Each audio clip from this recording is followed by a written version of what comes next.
ನಾವು ಈ ಒಂದು ಘಟದ ಮೇಲಿನ ಜಿಲ್ಲೆ ಆಗುವಂಥದ್ದು ಬಹಳ ಉತ್ತಮವಾದಂಥ ಒಂದು ಶ್ಲಾಘನೀಯವಾದಂಥ ಅಂಶ. ಅದಕ್ಕೆ ಒಂದೊಂದು ಅವತಾರಿ ಪುರುಷರು ಅನಂತಮೂರ್ತಿ ಹೆಗಡೆ ಅಂತವರು ಹುಟ್ಕೊಳ್ಬೇಕು. ಯಾಕೆ ಅಂದರೆ ಅದು ಅಷ್ಟು ದಿವಸಕ್ಕೆ ಆ ಅವತಾರ ಆಗದೇ ಇದ್ದರೆ ಅದು ಅಲ್ಲಿಗೆ ನಶಿಸಿ ಹೋಗ್ತದೆ. ಮೊದಲೇ ಬೋಳೆ ಜನ, ಇಲ್ಲಿ ಜನ ಯಲ್ಲಾಪುರ, ಸಿದ್ದಾಪುರ ಮತ್ತು ಶಿರ್ಸಿ ಜನ ಏನಿದ್ದಾರೆ ಬಹಳ ಸಭ್ಯ. ಇವರಿಗೆ ಮಾರಾಮಾರಿ ಮಾಡಲಿಕ್ಕೆ ಬರುವುದಿಲ್ಲ. ಅದೇ ನೀವು ಕಲಗಟ್ಟಿಗೆ ಕೆರುವತ್ತಿ ದಾಟಿ ಮುಂದೆ ಹೋದ ನಂತರ ಮಾರಾಮಾರಿಗೂ ಬರ್ತಾರೆ. ಅವರಾದರೂ ಮಾಡಿಕೊಂಡೇ ಬರ್ತಾರೆ.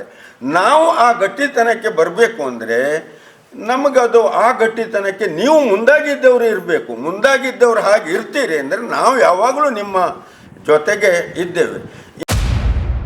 ಪ್ರಿಯ ವೀಕ್ಷಕರೇ, ಈ ವಿಡಿಯೋನ ನೋಡೋದಕ್ಕೂ ಮೊದಲು ನಮ್ಮ ಚಾನೆಲ್ ಅನ್ನ ಇನ್ನು ಸಬ್ಸ್ಕ್ರೈಬ್ ಮಾಡ್ಕೊಂಡಿಲ್ಲ ಆದರೆ ತಕ್ಷಣವೇ ಸಬ್ಸ್ಕ್ರೈಬ್ ಮಾಡ್ಕೊಳ್ಳಿ. ಹಾಗೆ ವಿಡಿಯೋ ಇಷ್ಟ ಆಗಿದ್ರೆ ಶೇರ್ ಮಾಡಿ. ಈ ಘಟ್ಟದ ಮೇಲಿನ ಜಿಲ್ಲೆ ಒಂದು ಬೇರೆ ಆಗಬೇಕು ಅನ್ನುವಂಥ ಮುಂದಾಳತ್ವವನ್ನು ವಹಿಸಿಕೊಂಡಂಥ ಅನಂತಮೂರ್ತಿ ಹೆಗಡೆಯವರೇ ಹಾಗೂ ಅವರ ಎಲ್ಲ ಸಂಗಡಿಗರೇ ಹಾಗೂ ವೇದಿಕೆಯಲ್ಲಿ ಇರುವಂಥ ಎಲ್ಲ ಗಣ್ಯಾತಿ ಗಣ್ಯರೇ, ಮುಂಭಾಗದಲ್ಲಿ ಇರುವಂಥ ಎಲ್ಲ ನಮ್ಮ ಯಲ್ಲಾಪುರದ ಬಂಧುಗಳೇ, ಪತ್ರಕರ್ತರೇ, ಯಲ್ಲಾಪುರದಲ್ಲೇ ಆಗಬೇಕು ಹೇಳುವಂಥದ್ದು ನನ್ನದೊಂದು ಹೆದ್ದಾಸೆ. ಯಾಕೆಂದರೆ ಪ್ರತಿಯೊಬ್ಬರಿಗೂ ಕೂಡ ಒಂದು ಸ್ವಾರ್ಥ ಇರ್ತದೆ. ನಮ್ಮ ತಾಲೂಕುಗಳೆಲ್ಲ ಆಗಬೇಕು ಹೇಳುವಂಥದ್ದು. ಇದಕ್ಕೆ ಉದಾಹರಣೆಗೆ ಹೇಳುವುದಾದರೆ ಯಲ್ಲಾಪುರದಿಂದ Dandeli 50 kilometre, Haliyal 50 kilometre, Sirsi 50 kilometre, Siddapur ಮಾತ್ರ ಸ್ವಲ್ಪ ದೂರ 80 ಕಿಲೋಮೀಟ್ರ್ ಆಗ್ಬೋದು. ಹೀಗಿರುವಾಗ ಮಧ್ಯಸ್ಥಳ ಯಲ್ಲಾಪುರ ಆಗ್ತದೆ ಹೇಳುವಂಥದ್ದಕ್ಕೆ ಸಂದೇಹನೇ ಇಲ್ಲ. ಆದರೆ ನಾವು ತಿಳ್ಕೊಂಡಂಗೆ ಅದು ನಮಗೆ ಜಾಗ ಬೇಕು, ಇಲ್ಲಿ ವ್ಯವಸ್ಥೆ ಮಾಡಲಿಕ್ಕೆ ಅಷ್ಟು ಕಷ್ಟ ಆಗ್ತದೆ ಹೇಳುವಂಥದ್ದು ಅನೇಕ ತೊಂದರೆಗಳಿರ್ತದೆ ನಮ್ಮ ಸಂಗಡ. ಮತ್ತು ಭಾಳ ಯಾಕೆಂದರೆ ಯಲ್ಲಾಪುರದಲ್ಲಿ ಮೊದಲು ಕೋರ್ಟ್ ಇಲ್ಲಾಗಿತ್ತು. ಏನೇನೋ ಕಷ್ಟಪಟ್ಟು ಅನೇಕ ನಮ್ಮ ಹಿರಿಯ ನ್ಯಾಯವಾದಿಗಳು ಕೋರ್ಟ್ ಅಂತಂದರು. ಎಲ್ಲಿಯೂ ಜಾಗ ಇಲ್ಲ. ಆವಾಗ ಏನು ಮಾಡಬೇಕು? ಕಣ್ಣಿ ವಕೀಲರದ್ರ ಮುಂದಾಳತ್ವವನ್ನು ವಹಿಸ್ಕೊಂಡಿದ್ದರು. ನನ್ನ ಮನೆಯಲ್ಲೇ ಕೊಡ್ತೇನೆ, ನನ್ನ ಮನೆ ಇವತ್ತು ಖಾಲಿ ಮಾಡ್ತೇನೆ ಹೇಳಿ ಅವ್ರ ಮನೆಯಲ್ಲೇ ಕೋರ್ಟನ್ನು ಮಾಡಲಿಕ್ಕೆ ಕೊಟ್ಟರು. ಇದು ಯಲ್ಲಾಪುರದಲ್ಲಿ ನಡೆದಂಥ ಒಂದು ಘಟನೆ. ಇನ್ನೂ ಯಲ್ಲಾಪುರದಲ್ಲಿ ನಮ್ಮ ಸಬ್ ರಿಜಿಸ್ಟ್ರ್ ಕಚೇರಿ ಇಲ್ಲಾಗಿತ್ತು. ನಾವು ಹಳಿಯಾಳ ಹೋಗಬೇಕು. ಸಬ್ ರಿಜಿಸ್ಟ್ರ್ ಕಚೇರಿ ಇವತ್ತು ಯಲ್ಲಾಪುರದಲ್ಲೇ ಆಗಿದೆ. ಯಲ್ಲಾಪುರದಲ್ಲಿ ಆದದ್ರಿಂದ ಸುಖ ಆಗಿದೆ ಅಂತಂತೂ ಅಲ್ಲ, ನಮಗೆ ಮತ್ತೂ ಕಷ್ಟನೇ ಆಗಿದೆ. ಕೆಲವು ಸಲ ನಾವು ಈ ಸಬ್ ರಿಜಿಸ್ಟ್ರ್ ಕಚೇರಿಗೆ ಅನೇಕ ನೋಂದಾವಣಿ ಮಾಡಲಿಕ್ಕೆ ಹಿಡ್ಕೊಂಬಂದರೂ ಓಡೋಗ್ತಾರೆ ಅವರು. ಹಳಿಯಾಳಕ್ಕಾದರೆ ಅಲ್ಲಿ ಕೆಸರೊಳ್ಳಿ ಹಳ್ಳ ದಾಟದ ನಂತರ ಹೊರತು ಬರುವುದಿಲ್ಲಾಗಿತ್ತು. ಈಗ ಅದನ್ನು ಅನುಭವಿಸ್ತಾ ಇರ್ತೇವೆ ಇಲ್ಲಿ ಯಲ್ಲಾಪುರದಲ್ಲಿ.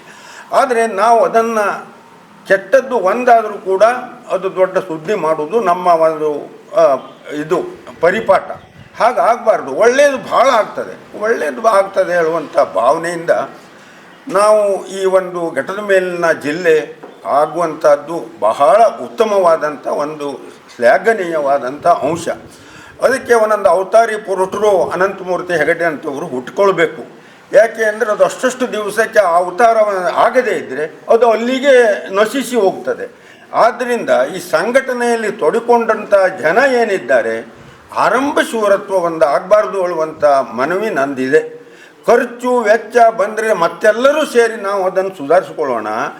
ಆದರೆ ಆ ಆರಂಭ ಶೂರತ್ವವನ್ನು ಮಾಡ್ಕೊಂಡು ಬಿಟ್ಟರೆ ನಾಳೆಗೆ ಅದರ ಸುದ್ದಿ ಬಿಟ್ಟು ನಾವು ಎಲ್ಲರೂ ತಟಸ್ಥಾಗಿ ಉಳಿದ್ರೆ ಮತ್ತೆಲ್ಲೋ ನಾವು ಅದನ್ನು ಟೀಕೆ ಟಿಪ್ಪಣಿಗೆ ಒಳಗಾಗುವಂಥ ಒಂದು ಪರಿಸ್ಥಿತಿಯನ್ನು ನಾವು ಅನುಭವಿಸಬೇಕಾಗ್ತದೆ.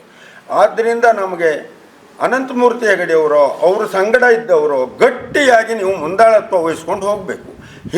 ಹಿಂದೆ ನಾವೆಲ್ಲರೂ ಇದ್ದೇವೆ. ಒಬ್ಬರೇ ಕೈಯಿಂದ ಖರ್ಚು ಮಾಡಿ ಎಲ್ಲವನ್ನು ತೂಗಿಸ್ಕೊಂಡು ಹೋಗುವುದು ಅಂದರೆ ಕಷ್ಟ ಇದೆ. ನಮಗೂ ಗೊತ್ತಿದೆ ಅದರದ್ದು. ಆ ಹಣಕಾಸಿನ ಖರ್ಚು ವೆಚ್ಚಗಳ ನಿಭಾಯಿಸ್ಕೊಂಡು ಹೋಗೋದು ಕಷ್ಟ ಇದೆ.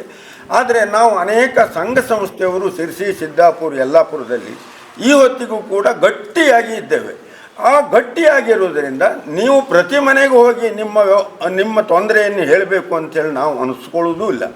ಆದರೆ ಎಲ್ಲ ಸಂಘ ಸಂಸ್ಥೆಯವರಿಗೆ ಭೇಟಿಯಾಗಿ ಎಲ್ಲ ಸಂಘ ಸಂಸ್ಥೆಯವರನ್ನು ಕೂಡಿಸ್ಕೊಂಡು ಒಂದು ಮೀಟಿಂಗ್ ಮಾಡಿ ನಮಗೆ ಇಷ್ಟು ಖರ್ಚು ಬರ್ತದೆ, ಈ ರೀತಿ ಹೋರಾಟ ಆಗ್ತದೆ. ಸ್ವರ್ಣವಲಯ ಮಠದ ಗುರುಗಳು ಭೇಟಿ ನಮ್ಮ ಯೋಜನೆ ಬಂದಾಗಬೇಕಿದ್ರೆ ಎಂಥ ಪ್ರಯತ್ನ ಮಾಡಿದರು, ಎಷ್ಟು ಜನ ಸೇರಿದರು, ಆ ರೀತಿ ಒಂದು ಅದಕ್ಕೆ ಇದು ಗಟ್ಟಿತನ ಬರಬೇಕು. ಹಾಗೆ ಗಟ್ಟಿತನ ಬರಬೇಕಂದ್ರೆ ನೀವು ಇನ್ನೂ ಯುವಕರಿದ್ದೀರಿ. ನೀವು ಅದನ್ನು ಅರ್ಧಕ್ಕೆ ಒಂದು ಬಿಡಬಾರ್ದು.